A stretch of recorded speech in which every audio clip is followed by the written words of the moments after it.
We are in chapter 7. We're talking about bankruptcy today, so it's not a real pleasant topic, but it'll be a pleasant topic if you never make any of these mistakes. So these are all the things we're talking about that you'll never have to go through, right? Yay. Hopefully. And I've invited Robin Reiner that chance. So this is Robin Reiner. Hi there, everyone. And you've worked for Jefferson? Since 97, but 99 in financial aid office. And I actually came on campus in 99. I was teaching for 5 years at the Fort Drum location. They were very generous and brought me on to teach macroeconomics. Oh my God. And my life is forever changed. But in a good way, in a real good way. I used to drive lots of hours and trying to get to Fort Drum and teach all the soldiers. And they were lovely students, except, you know, Jefferson was only 15 minutes away from me. So I really appreciate that. Robin is Assistant Director for Financial Aid, and she's been here a while, and she's a pro in what she does. She sees lots of students, and she answers many questions. And I think you get a real jump start because we have the Lyme seniors, and we have Amanda, who's also a senior. Okay. So first we're going to start out with a couple of questions on this end by Barbara and Misty. And Barbara and Misty, if you can just wave your hands so we know who's answering the question. And Barbara's hair is darker today, and Michelle's is a redhead, and we have all kinds of wonderful changes going on. So Except today. That's like mine. Mine's a different color all the time. yeah, yours is actually sometimes blonde, sometimes red. Hey, it's a different color every year. So Barbara and Misty, first they said is, when is FAFSA due? And do take a lot of notes, and I won't interrupt anymore, but do take notes because the Wednesday suggested project is worth 50 points. And much of what Robin is going to be addressing today is actually answering your questions. So we're doing your homework today. So they're going to love you. Oh, let's hope. Okay, all right. Okay. So go ahead. All right, the FAFSA is the free application for federal student aid, and that's really your starting point for applying for financial aid. You've probably all done it, and hopefully, if you haven't done it, definitely we encourage you to apply for financial aid because some students might think that they're not eligible. It's a free application. It's your application for any kind of federal aid on campus. It's your application for the Pell Grant, application for eligibility for student loans, your application to determine if you're work study eligible. So it is applying for a lot of different types of aid. The starting point and the starting timeline for applying for financial aid is January 1st of the year prior for coming to school. So for a year, if you're starting in the fall of, say if you're coming fall 2011, the starting point for the FAFSA of that year would be January 1st of that year. You can't do it any earlier than January 1st. The due date, for Jefferson, there really wouldn't be a due date. Well, the due date would be up until the beginning of the semester. You have to do it before the beginning of the semester. We encourage students to do it prior to the end of June. After the end of June, that's considered late filing. You want to do it as early as you can. Anytime after January 1st, you can do it. Up until the end of June, it's a good time to do it. After the end of June is considered late filing, but you can still do it up until the beginning of the semester.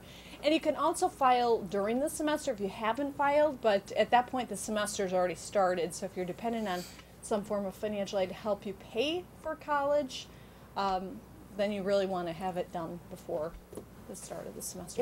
Is it true that some of the federal funds can already be allocated, so the earlier the better, just like the early bird gets the worm? Well, there's one fund called SEOG, and it's called the Supplemental Educational Opportunity Grant. SEOG. SEOG. Write it down. And that's supplied, it's called campus-based funding. The government gives every school a pool of this SEOG money, and it is on a first-come, first-served basis. So every campus, including Jefferson, has this SEOG money. So in that case, you do want to get your financial aid application in as soon as possible. Other than that, the Pell funding, if you're Pell eligible and you do your FAFSA and the FAFSA determines that you're eligible for Pell, you're going to receive it. It doesn't matter when you do your FAFSA application. If you're Pell eligible, you're going to get Pell. If you're work study eligible, you can get your work study job and earn that work study funding. If you're eligible for federal loans, you can still get your federal loans. Can you talk to the students about the difference between being a work study and what's the other category? Student aid. Yeah. Student aid, yeah. Copy this down, especially if you go, if you come to Jefferson. We have many work study jobs available, and that's a real good way to get to know your professors, and it's a real good way to be favored, actually, in professor recommendations and things like that. Go ahead. On jobs on campus, there's really two different types of jobs that you'll hear about: work study jobs and student aid jobs. Work study jobs are you have to be financially eligible for. You have to do the FAFSA, and the FAFSA will determine if you're work study eligible. So when you do that FAFSA, there's a checkbox on the FAFSA. Are you interested in work study and student loans? They kind of group that together. And if you check that box, you'll be packaged with work study in your packaging letter. If you don't check it, you can always check with our office throughout the year to see if you're work study eligible. If the FAFSA determines you're work study eligible, you can check for a job on campus that is a work study job. But you do have to be eligible financially. The FAFSA will determine this for a work study job, because work study is a financial aid program. Okay. Student aid is not. So if you're not work study eligible but you still want to work on campus, some campus offices have student aid monies. And if you're not work study eligible, you can still apply for a student aid job if that office has student aid money. And sometimes we have that in learning skills and the tutoring Yeah, area. If they're, I mean, not all of those jobs are work study. Right. I think the Welcome Center, I think they still have some student aid money. It just depends on the office. So if you're not work study eligible, you can always ask them if they have student aid workers. How about ambassadorships? That's I believe that some of the ambassadors. Yeah. Is that Welcome Center and ambassadors? Yeah, I think the same under now? the admissions office. I think some of those jobs. These are really good jobs that carry a lot of weight on your resume and carry a lot of weight around Jefferson. So I'm just giving you guys hints. So go ahead. Let's look at their second question. Okay. Their second question was, can students who take classes online still file for scholarships? Sure. Yep. It doesn't matter if your classes are online or on campus. You're still qualified to apply for scholarships. That doesn't matter.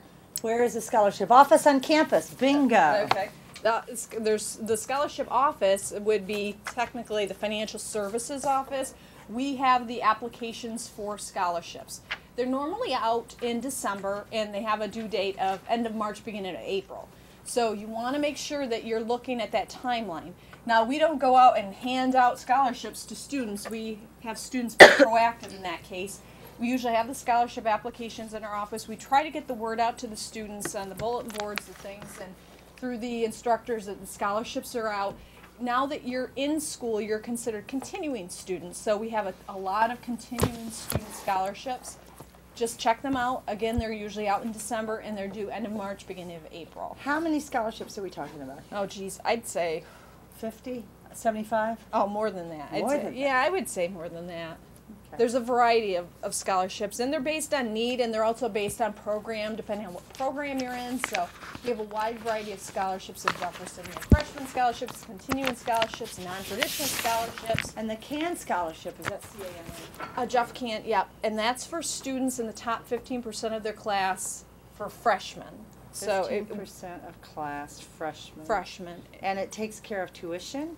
Tuition, yeah, just tuition. Not books. Correct. Okay. And it's only the first year? Freshman, correct. First year. It's So when- not the second year. Right. But a lot of those CAN scholars, don't they apply for either presidential scholarship or some other scholarship in your office? Right. You can apply for other types of scholarships. Do you have any? foundation Do you have any? scholarships. Because a lot of students sitting in front of me are going to qualify for that. Do you have any idea what percentage of those CAN scholars go ahead and get some kind of funding that second year? Geez, by way of I scholarship? wouldn't be comfortable Don't know. saying, Yeah. but you have I mean, there's a lot of different types of scholarships, and I would definitely encourage you to submit the application, the general blanket application, and Okay. you consider for all the other scholarships as well. Okay, and then their third question was, please show us on the website how to find this scholarship. And I really think that's an awesome question because Yeah. I just worked with Karen Freeman on updating this webpage. We're always talking about that needs to be changed around a little bit. Absolutely. It's harder for It them to is, find yeah. it. I mean, once you get there, you think, oh, this was super easy, but you have to get there. Yeah. All right, so let's go to our main webpage. And where would you go to Sitemap or would you go to my? Well, under future students, Okay. all right. Scholarships? Well, I think it's not still under. We asked for it to be under future students and current students. I don't think they've done it yet. Financial aid, current students, financial aid. See, I think it would be better to have Yeah. scholarships there, don't you think? I mean, Yeah, just- we've asked it we've had a meeting about the website and separating that out to have scholarships separated. Right. And they haven't done that yet. And then scholarships links. Do you guys right see where there. that is? Did So everybody it's get that? It's www. SUNY Jefferson. Then we went to current students, which I wouldn't do that. I Yeah, would have we've- future yep. students. And they're going to be separating out under future students and current students. So Okay. that's something. So we let's asked click for. onto the scholarships and. And right now, this is how it is. It's still not as complete as we'd like it to be. But I think if you press that, they all come up. They do.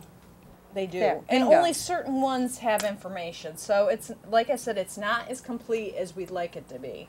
Okay. So It's a this is pro- going to be... Oh my goodness! There's 224 awards.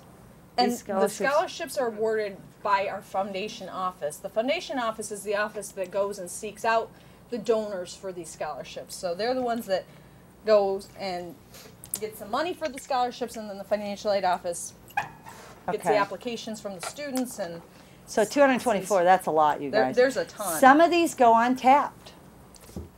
We have a lot of times difficulties finding students who want to apply for I scholarships. mean, and look at all these. every year, students say, "Oh, are there scholarships available?" And every year, we're out there trying to find students to award them to because we're lacking students to apply for them. And I have to So- tackle students to go over and apply Yeah, for them. yeah. So- It's surprising that there's very few or fewer than we'd like students applying for them. and so some of these definitely they range apply. from $200 all the way up To to full full tuition that Jeff tuition. can. Yeah, Yep. Jeff can. Okay, so let's go back to the next questions. I may have. Let's see what I do. There we Oh, are. there- There they are. Right I was there. gonna say. Okay, so Misty and Barbara, thank you. Thank you for those good questions. Elizabeth, can you? Yeah, okay, Hi Elizabeth, there. okay. And she asked, is there financial assistance for military dependents? Okay. Well, the financial assistance for military dependents or anybody tied to the military would be similar to the general financial aid. You'd do your FAFSA. You'd apply for financial aid to see what you're eligible for federal aid. You'd also be eligible, if you're here with military, to apply for the New York State Aid, the TAP grant, if you're going full-time. We also have a military counselor on campus, or a military advisor, Mariah Clemens, and she's in our office. Yes. Yeah. Yep. So I would highly recommend anybody tied with the military, a spouse, a dependent, actual person in the military, to check in with Mariah Clemens. I'm not familiar with all the benefits that are out there for the military. There is a type of military option for dependents. There's a Oh, I've heard that there's like $4,500 a year for the dependents. there's a I specific wasn't chapter for Just dependents. sure about like the process of applying for that, and I didn't know if you knew anything about that. I'm not- a year. Yeah. I'm not. It's not 4,500 a year. What I was is gonna it? say it doesn't It's- sound like it. would be No, that much. it's called MICA or it's MYCAA. MYCAA. It's $6,000 6,000 grant. 6,000 was the old number. Oh, did it change? Yes, But but they you have to revamped apply, it. and they have to approve your program. Okay. How much sooner than the time you start? Is it like a year in advance, 6 No, months? I did it within 30 days 30 of days. starting Wow. school because I didn't decide to go to school until Are they late. accepting people in new programs? Because my CAA, they changed the regulations and then they stopped accepting people in new programs, and then that's the last I heard. That They quit for a while. They've now opened it up, but there's more stipulations as Restrictions. to your dependents. Like it has to be at E5 and below. There's other stipulations, and that's when they changed the amount of funding. okay. And that's like a bank account. Yeah. You can use it. They'll allow you to check in. They look at your credits to see what they'll fund, and then they'll take the money out, and then that's what you have left, and then you have that remaining for the next semester. Students who are TAP eligible, we always recommend taking, if you're full-time, using TAP here in New York State, because the MyCA will travel with you to different states. Oh, that's a very good suggestion. So if Yep, you're yep, yep. TAP eligible, use that before you use MyCAA, because you can only get one or the other, because they duplicate benefits. So And do they both go directly to the school, or does it go well, to the it's nurse? applied to your tuition. Okay. It's applied to your tuition. So if you're full-time, always use TAP before MyCA, because if you're going to be transferred to another state, you can use MyCA like in California or Texas or wherever you Right. go to, Right. but you can't use TAP there. So if you're eligible for both, you want to take the TAP first. Okay? And we usually say, you don't want to use TAP if you're in real expensive college years either, right? Well, you want to take whatever you're eligible for here for TAP. You can get up to 6 payments at a 2-year school, 8 total. 8 Um, payments. 8 Yeah, pa- 8 yeah. semesters usually. Eight, yeah. 8 total. If you're going to be here more than 6 or more than 4, you might want to think about using those last 2, because if you're going to use 6 here at JCC, those last 2, you might be better served using those last 2 at the 4-year school. Because If it's you're more gonna stay- yeah, expensive 'cause all it's the more way around. expensive. Okay.